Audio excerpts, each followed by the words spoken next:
Bonjour à tous, aujourd'hui je vais vous présenter une nouvelle vidéo contre un 1800 feed. C'est parti, on commence avec D4. On va voir ce qui nous joue un petit peu l'adversaire qui s'appelle Saifra Mance. Il nous joue E5, Gambi England. Écoutez, quand on voit un Gambi, on l'accepte en général la plupart du temps. Et il nous joue D6, ok, ben on va accepter ce pion. Et donc c'est quoi l'idée? C'est qu'il a ouvert ses deux fous, mais en compensation, en compensation pour moi, il a perdu un pion. Donc écoutez, on va juste se développer. Je vais juste jouer. Peut-être fou G5, et peut-être cavalier F6. Je vais jouer plutôt G3 pour développer mon fou en G2 et vite jouer petit roc. Et puis voilà, et puis après j'ai un pion de moins, mais c'est une bonne position quand même. Donc lui il a un avantage de développement, il peut se développer très très rapidement. Mais moi j'ai quand même j'ai développé mes pièces, j'ai roqué. Voilà, il joue dame E7, ok, bon pourquoi pas, soit. Fou F4 ça peut être intéressant, mais ça m'ouvre un peu le roi. Donc j'ai pas trop envie de jouer fou F4. Plutôt envie de jouer G5. Le problème, c'est que sur H6, euh, alors là, c'est le problème un peu du Gambi, hein. Certes, j'ai mon petit pion de plus. Il va falloir maintenant que je trouve comment se développer. Donc en gros, il veut jouer grand rock, d'après ce que je comprends.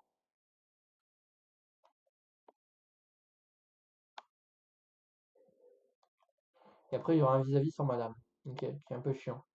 Donc j'ai joué E3 pour placer madame en E2 et éviter les vis-à-vis, justement. Voilà, il joue grand rock. Dame E2. Je défends toujours mon pion C2, du coup, qui est attaqué par le fou. Et maintenant, ben, je vais me développer avec cavalier C3. Ou peut-être fou D2, fou C3, cavalier D2. Après, je peux aussi une tour en dernier, ça devrait aller. H6, il veut m'envoyer un mari de pion, mais j'y crois pas trop. Alors, est-ce que je joue cavalier C3 d'abord ou pas? Qu'est-ce que je fais? Peut-être pour venir jouer du cavalier B5. Ou est-ce que je joue B3 pour mettre le fou en fianchetto? Je pense que le B3, c'est intéressant. Après, il y a peut-être fou 5 qui est un petit peu embêtant. Donc, peut-être d'abord cavalier en C3 pour se développer tranquillement. Contrôler les cases centrales. Il fait cavalier B4, il attaque mon pion C2. Alors, j'avais pas fait gaffe à ce coup, mais ici, j'ai l'impression que j'ai juste cavalier D4, attaque le fou, défend le pion C2 et ensuite joue A3. Et le cavalier va repartir d'où il est venu.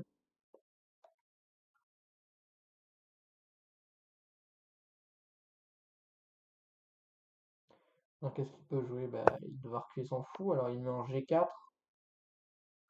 Ok, mais je peux jouer dame B5 par exemple, je peux attaquer le pion B7, menacer mat. Il va jouer C6. Je peux pas sacrifier parce qu'il y a le cavalier qui défend encore, mais c'est quand même des affaiblissements tout ça. Sinon je peux jouer F3 tout simplement.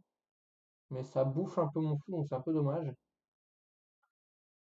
F3, il bouge son fou. A3, il bouge son cavalier. Je pense qu'il va falloir que je fasse des concessions de toute manière. Et F3, certes, ça m'affaiblit un peu, ça me ferme les diagonales, mais je peux jouer après E4 et placer mon fou en E3 par exemple et éviter cette faiblesse justement sur la colonne E là. Alors comment il va réagir? Il est obligé de bouger son fou, hein. Mon fou, au pire, je peux le développer en D2, mettre ma toura en E1 et on va voir ensuite ce qu'on peut faire. Alors là, je vais dire cavalier E4. Cavalier B5 est intéressant aussi hein, pour venir prendre le fou, mais je pense que je vais juste jouer simplement A3 pour repousser le cavalier. Peut-être que je devrais jouer B3 au prochain coup pour remettre mon fou en B2. Si qui joue cavalier D5, écoutez là, si je peux prendre, je serais content si je prends, non? Ça me permet d'échanger une paire de pièces. J'aurais peut-être dû jouer fou D2. Il prend, il reprend. Je peux jouer 4. Je peux jouer 4, mais ça déstabilise un peu mon cavalier. Donc, est-ce que je joue B3, fou B2 tout simplement? Écoutez, on va pas se prendre la tête. Alors, peut-être qu'il y a le pion E3 qui va être un peu fragile avec tour E8. Donc, hop là. Je vais peut-être jouer 4 du coup pour éviter ce pion fragile en E3. Alors, ça enterre mon fou. Mais mon fou, par exemple, je peux faire fou F1 et le recycler vers C4, par exemple, où il aura une très très belle diagonale ici sur A2, G8. Donc là, il doit rebouger son cavalier encore une fois. Après, je peux jouer fou E3, par exemple. Et j'ai une très bonne position. Ok, il joue fou C5, donc si je prends, il prend madame, ok. Donc là, je vais jouer. Alors, je peux pas jouer fou. Enfin, je peux jouer fou E3, mais il prend. Là, il est les cases noires, ça m'intéresse pas trop. Après, je peux jouer C3 aussi. Je pense que je vais juste jouer C3, hein. Comme ça, s'il prend, je reprends. Et au prochain coup, il va bouger le cavalier. Je joue fou E3. Et j'ai résolu globalement mes problèmes, j'ai l'impression. Et j'ai une très bonne position. Alors, au niveau du temps, c'est pas tout à fait ça parce qu'il a 4 minutes. Mais moi, je peux jouer fou 3 tour D1, placer ma tour sur la colonne. Et j'ai un pion de plus, quoi. Alors, ça, j'ai un petit peu des problèmes, hein. C'est pour ça qu'il a quand même des compensations, hein. J'ai un pion de plus, mais en théorie, il doit avoir assez de compensation. Même si le Gambit Englund, on va pas se mentir, c'est pas un très bon Gambit. Il joue H5. Alors, il laisse le cavalier en prise parce qu'il a fou prend D4 et je perds la dame. Ok. Bien joué, ça c'est très très bien joué. Effectivement, c'est très très bien joué. Est-ce que je peux pas jouer un fou G5 justement? Dame prend et pion prend D5. Ça m'a l'air un peu bancal, mais. Ok, je vais peut-être me décaler à le roi. Le problème, c'est qu'il va jouer H4 et il commence à m'attaquer. Ok, en effet, il a des compensations, donc je joue peut-être tour 1 tout simplement pour essayer de prendre le cavalier. Et si le cavalier bouge, je fais fou E3 et je suis très bien placé. Donc là, ma menace, c'est de prendre le cavalier, donc il peut pas jouer H4 tout simplement et juste me balancer la marée de pion, parce que là, je prends en D5. Donc là, il va enfin bouger son cavalier, enfin, j'espère. Ah, ok, il me trouve pas un autre coup de marlou, donc ça fait plaisir. Donc là, j'ai bien envie de jouer. Alors, je peux jouer fou 3, mais pourquoi pas jouer fou G5 directement pour empêcher la marée de pion. Surtout qu'il a joué H5, maintenant il peut plus jouer H6 pour chasser mon fou. Donc ce fou est un petit peu embêtant. Alors son fou est un peu embêtant aussi, mais je vais jouer tour D1, roi H1, et ça devrait bien se passer. Alors fou E3 c'était le coup le plus safe. Peut-être que je devrais revenir en E3 après. Je sais pas trop là. Je me suis dit je vais jouer un peu plus agressif. Mon fou en G5 est mieux placé. Mais par exemple là il y a des coups comme fou C6. Et il vient tout de suite mettre la pression sur le cavalier. Moi j'ai toujours tour D1, mais il va pouvoir renforcer la pression sur le cavalier peut-être. Après, j'ai quand même un fou très bien placé. J'empêche les idées de H4 pour justement essayer d'attaquer mon roi et de justifier les compensations. Alors, comment il peut jouer? Je vois pas trop les compensations. Est-ce qu'il peut jouer un coup pas jouer H4? Est-ce qu'il peut sacrifier la tour sur H4? Je pense pas. Il n'y a pas assez de compensation. Il y a trop de pièces en défense. Mon cavalier peut revenir en défense en F5, en F3. Si je joue F4, je peux jouer cavalier F3. Mon fou est en défense. Ma dame est en défense. Ma tour est en défense. Mon cavalier est plus ou moins en défense. Ma tour peut arriver en D1 très rapidement. Je pense pas qu'il aura assez d'attaque tour 8. Alors est-ce que j'ai pas E5 par hasard? Qui gagne le cavalier justement. J'ai l'impression qu'il y a E5 gagne le cavalier. Vu que c'est défendu deux fois et attaqué deux fois. J'ai l'impression que E5 gagne le cavalier. Il n'y a pas de contre-attaque sur le fou possible. Le cavalier D4 est toujours très bien soutenu et. Oups là, pardon. Si je gagne une pièce, bah là je suis très très bien. H4. Et là on peut prendre en F6 et forcer l'échange des dames. Oups, j'ai fait une bêtise. Parce que là il a dame prend. Et je vais perdre une pièce parce que je suis cloué. Je croyais que le cavalier défendait, mais. Bon écoutez, soit je suis obligé de reprendre la dame. Il reprend. Donc là je suis cloué donc je peux pas reprendre la tour. Mais je peux prendre le pion à G7 peut-être. Et essayer d'avoir des compensations. Donc c'est totalement pas prévu de ma part. Mais au moins ça fait une bonne partie. Alors j'ai envie de jouer fou F6, hein, bien évidemment. Ce pion est monstrueux quoi. Fou F6 c'est. Ce pion est monstrueux et il garde la tour et tout. Après fou F6 il peut peut-être jouer fou E7. Qui est peut-être un petit peu embêtant. Je peux peut-être jouer roi F1 aussi. Peut-être j'ai envie de jouer aussi B4. Pour l'obliger à prendre une décision. Je joue B4 pour l'obliger à prendre une décision, enlever le pion B2 en prise et le forcer à prendre une décision. Donc soit il recule avec en B6 avec son fou, qui garde toujours le clouage. Après moi j'ai un choix difficile à faire, ok il joue toujours ça. Et j'ai bien envie de jouer roi F1 pour attaquer la tour. Mon cavalier n'est plus cloué. Donc ouais j'ai eu des problèmes à cause justement de ce cavalier cloué, comme je vous l'avais dit, il fallait faire attention, mais là vu que je commence à être un peu en Z-Note, je commentais toute la partie. C'est un petit peu compliqué, mais bon je vais essayer de rester focus. Alors qu'est-ce qu'il peut jouer? Il joue un coup passif. Alors là, il faut que je joue fou F6, hein, parce que si je prends H4, il prend juste là et il n'y a aucune compensation. Fou F6, c'est vraiment magnifique. Maintenant que le fou peut plus venir en E7, alors il y a peut-être tour E6. Maintenant, parce qu'il y a le cavalier. Il prend G3, je prends G3. Le peut-être coup qui est un petit peu embêtant, j'allais dire, c'est fou prend D4. J'allais dire fou prend D4, pion prend et tour E6. Mais sur fou prend D4, je peux faire fou prend D4. Donc là, mon fou et mon pion limitent complètement l'action des tours. Donc en fait, j'ai une très bonne position. Je l'ai même pas fait exprès, honnêtement. Mais là, sa tour est totalement déstabilisée. Il joue C5. Alors je peux pas laisser le cavalier s'enfuir et il joue tour. tour E6, donc je vais prendre un C5. Fou prend, je joue tour en E1 pour échanger une paire de tours et accroître la puissance de mon fou. Alors c'est peut-être pas tout à fait ce qu'il faut faire, mais je me dis que j'ai une qualité en plus, j'ai un cavalier contre une tour, même si j'ai 2 pions de plus. Donc ça peut être une partie très intéressante, surtout que j'ai un pion très très fort ici en G7. Donc par exemple, je sais pas si j'arrive à faire fou E4, fou H7, j'ai gagné la partie quoi.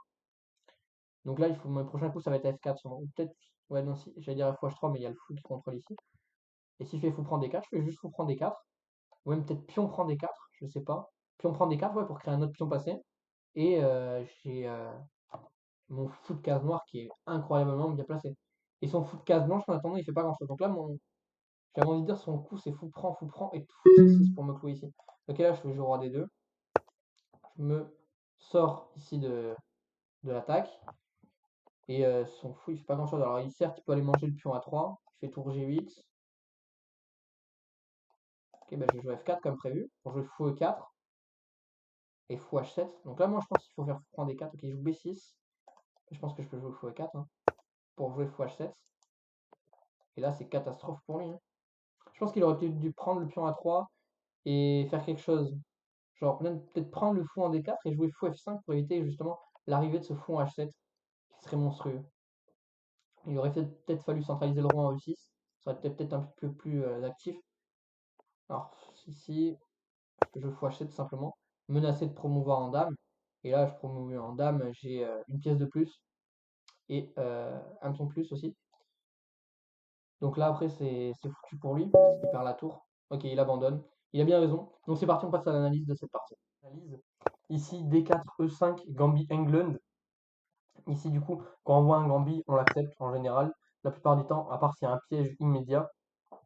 Mais dans les premiers coups, on l'accepte. Donc D3, E5, D6, il me donne le pion. Alors pourquoi? Parce qu'il a ouvert son fou, il a ouvert son autre fou. Donc il va pouvoir se développer très rapidement. Moi, oui, il faut encore que je bouge mon fou. Par exemple, je sais pas moi, en D2, E3, fou D3. Enfin, je vais prendre un temps de plus pour développer mon fou. Donc c'est ça sa compensation. Il a des lignes ouvertes. Moi, ma compensation à moi, c'est juste j'ai un pion de plus.